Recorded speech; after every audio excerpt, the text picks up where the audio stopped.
Sa ngayon po, diretsong nagsiservisyo sa kanya sa loob ng 23 taon. Nagsimula po akong waiter ng pamilya, tapos isinama po niya ako sa mga security nung pinatrade niya ako ng VIP security. Hindi ko po alam sukatin yung kanilang kabaitan, lalo na yung mag-asawang ito.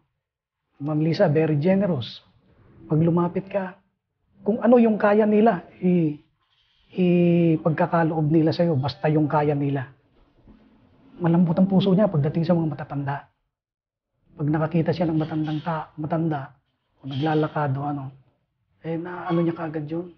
Gusto niyang nilalapitan niya. Lalo na nung kampanya, yung mga matatanda na yan, yun ang kanyang tsaka yung mga kabataan. May instance nga, nung governor siya, nasa Ilocos kami. Yung mga batang naglalakad, galing sa eskwela, pinasasakay niya yun sa sasakyan namin.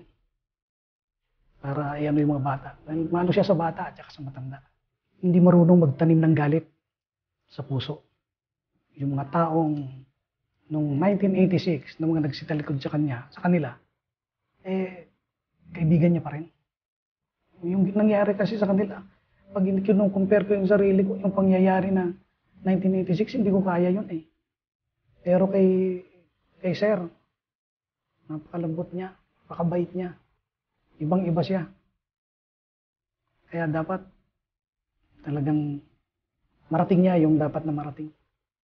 At makatulong sa mga tao. Siya lang po ang tanging pag-asa siguro. Hindi siguro, kung hindi, dapat na mangyari.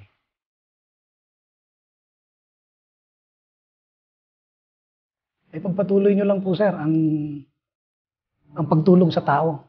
Ang pagtulong sa bayan. At patuloy nyo po yung inyong mga layunin sa buhay. At yan makakamtan nyo po sa tulong ng Panginoon.